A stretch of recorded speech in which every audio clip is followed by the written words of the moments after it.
Assalamualaikum warahmatullahi wabarakatuh. Sebelumnya perkenalkan, nama saya Bilkis Natasha Febianti dengan NIM C1C021220 dari F11.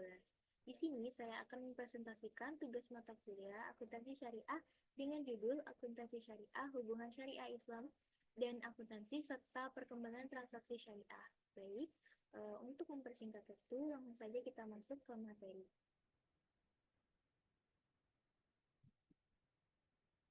Materi yang akan saya bahas kali ini ada tiga, yaitu yang pertama ada pengertian akuntansi syariah, lalu yang kedua ada hubungan syariah Islam dengan akuntansi, lalu yang terakhir ada perkembangan transaksi syariah. Langsung saja kita masuk ke materi yang pertama, yaitu pengertian akuntansi syariah. Menurut Nur Hayati pada tahun 2013 menegaskan secara sederhana, pengertian dari akuntansi syariah dapat dijelaskan melalui akar kata yang dimiliki, yaitu akuntansi dan syariah. Pengertian akuntansi sendiri adalah identifikasi transaksi yang kemudian diikuti dengan kegiatan pencatatan, penggolongan, serta pengiktisaran transaksi tersebut, sehingga menghasilkan laporan keuangan yang dapat digunakan untuk pengambilan keputusan. Lalu untuk syariah merupakan aturan yang telah ditetapkan oleh Allah Subhanahu wa Ta'ala untuk dipatuhi oleh manusia dalam menjalani segala aktivitas hidupnya di dunia.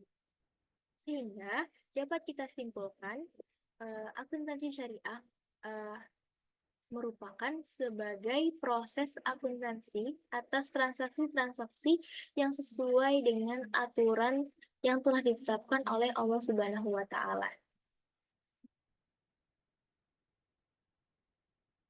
Dijelaskan juga oleh Harahap pada tahun 2004 dalam International Scientific Conference View of Islamic Culture Approach for Accounting Research di Osaka. Pada seminar tersebut, beliau menjelaskan bahwa terdapat beberapa perbedaan antara akuntansi syariah dan akuntansi konvensional yang dapat disimpulkan sebagai berikut.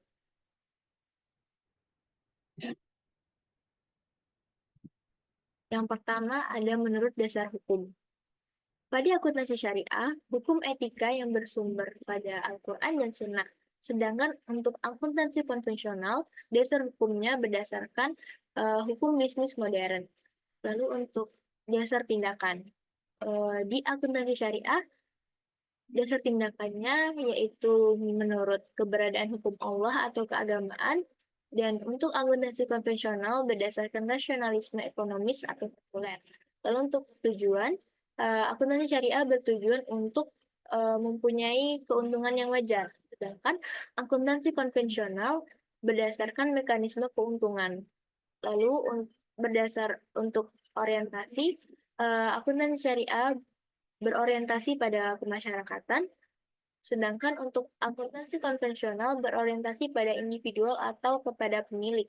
Lalu yang terakhir ada tahapan operasional.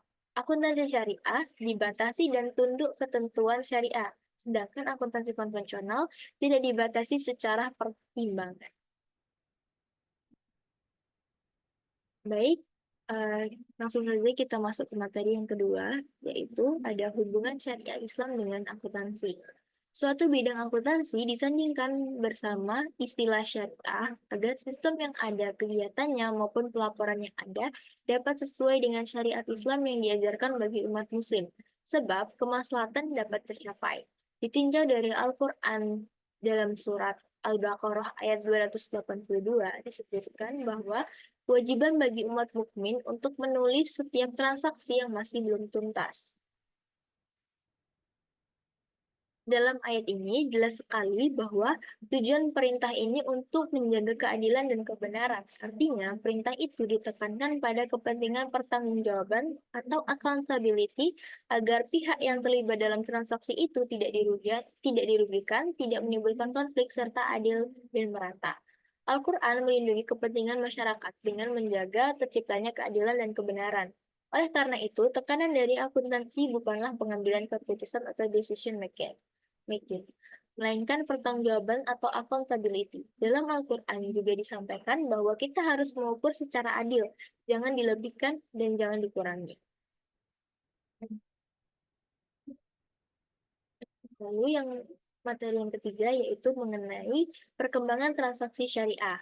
Transaksi syariah diawali oleh sistem perbankan syariah dan baru dilanjutkan dengan sektor lainnya.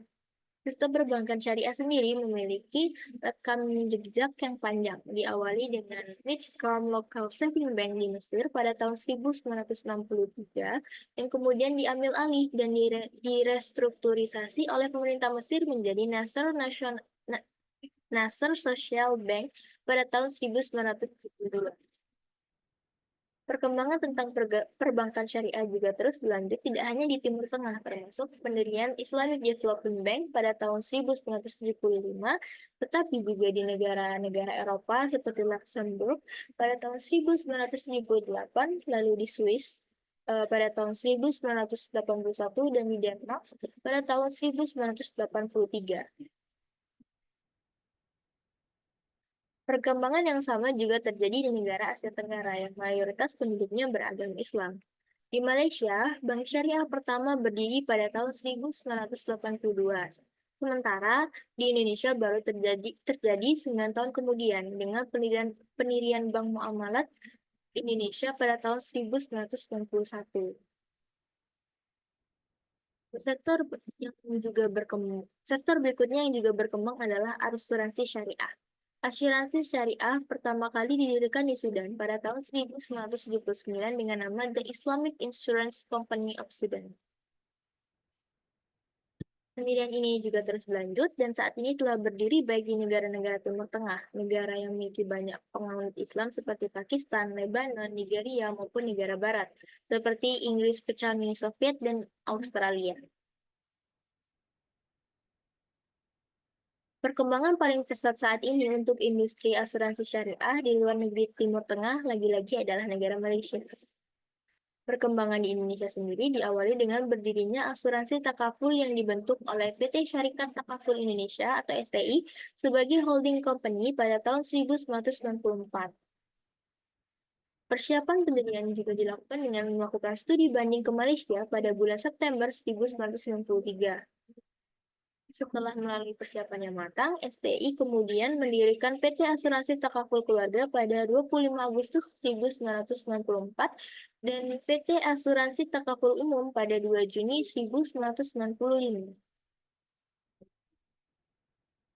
Sektor syariah yang sedang berkembang adalah transaksi investasi syariah dan sektor keuangan non-bank.